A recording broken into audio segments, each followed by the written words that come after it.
நம்ம நேற்று China கிராஸை use பண்ணி வீட்டிலேயே ஜெல்லி எப்படி செய்கிறதுன்னு பார்த்துருந்தோம். வீடியோ பார்க்காதவங்க லிங்க் கீழே டிஸ்கிரிப்ஷனில் கொடுத்துருக்கேன், மறக்காமல் போய் பாருங்கள். நம்ம இன்றைக்கி பன்னீர் ரெசிபி தான் பார்க்க போகிறோம். ரொம்ப பேசிக்கான ரெசிபி தான். அதுக்கு என்னென்ன தேவைன்னு பார்க்கலாம் வாங்க. ரொம்ப சிம்பிளான ஐட்டம் தான் தேவை. 5 எடுத்துக்கோங்க, ஏன்னா இது கிரேவிக்கு நல்லா ஸ்வீட்டை கொடுக்கும். கொஞ்சம் பழுத்த தக்காளி 2, இதை வந்து நம்ம கிரேவியில் நல்லா அரைச்சி தான் சேர்க்க போகிறோம், பேஸ்ட் மாதிரி. இஞ்சி பூண்டு பேஸ்ட் நல்லா கொரகொரப்பாக அரைச்சி எடுத்துக்கோங்க.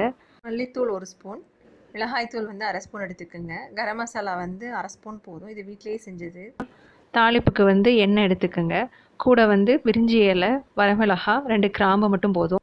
புளிக்காத தயிர் கொஞ்சம், உப்பு தேவையான அளவுக்கு, பன்னீர், இவ்வளோதான் தேவையான பொருட்கள். வெங்காயத்தை வந்து இந்த மாதிரி பொடியாக நறுக்கிக்குங்க. தக்காளியை நறுக்கி வைங்க.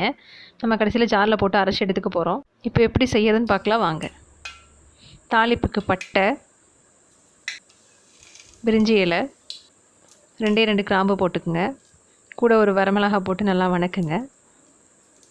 அடுத்தது வந்து நம்ம நறுக்கின பெரிய வெங்காயத்தை ஆட் பண்ண போகிறோம். இதில்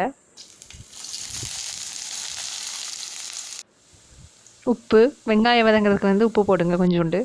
இஞ்சி பூண்டு பேஸ்ட் இப்போவே கூட போட்டுருங்க. இஞ்சி பூண்டு பேஸ்ட் போட்டோன்னே அடிப்பிடிக்க ஆரம்பிக்கும், அதனால் நல்லா வதக்க ஆரம்பிங்க.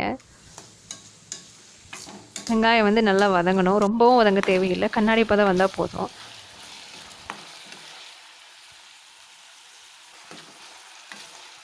இப்போ வந்து நம்ம அடுத்தது அரைச்சி தக்காளி பேஸ்ட்டை உள்ளே சேர்த்துக்க போகிறோம். அடுத்தது வந்து கரம் மசாலா தூள், மிளகாய்த்தூள், மல்லித்தூள் போட்டு 5 நிமிஷம் போல் சிம்மில் வைங்க, ஏன்னா மசாலா பச்சை வடை போகணும். இப்போ ஓரளவுக்கு இந்த மாதிரி தொக்கு பதத்தில் வந்திருக்கும். இதில் வந்து சும்மா ஒரு 1/2 ஸ்பூன் ஜீரகம், 1/2 ஸ்பூன் சோம்பு, 1/4 ஸ்பூன் மிளகு போட்டு இடித்த பவுடர் இது. இதை வந்து 1-2 இடித்து இது கூட கிரேவியில் சேர்த்துக்குங்க. அடுத்தது வந்து ஒரு 1/2 கப் தண்ணி கொடுத்தது இதில் வந்து தயிர் சேர்த்துக்க போகிறோம்.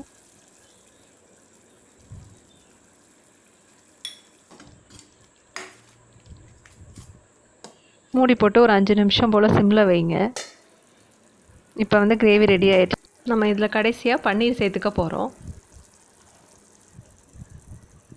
பன்னீர் வந்து சேர்த்து சும்மா ஒரு 2 நிமிஷம் இருந்தால் போதும், ரொம்ப நேரம் இருக்க தேவையில்லை. செய்யலாம். அதே மாதிரி உருளைக்கிழங்கு சேர்த்தும் செய்யலாம், நல்லா டேஸ்ட்டாக இருக்கும். இப்போ நமக்கு கிரேவி ரெடி ஆகி. இந்த கிரேவி உங்களுக்கு பிடிச்சிருந்ததுன்னா இந்த வீடியோக்கு ஒரு லைக் கொடுங்க. மறக்காமல் இந்த வீடியோவை ஷேர் பண்ணுங்கள். மறக்காமல் தென்னங்கிட்டி சேனலுக்கு சப்ஸ்கிரைப் பண்ணுங்கள். தேங்க்யூ ஃபார் வாட்சிங்.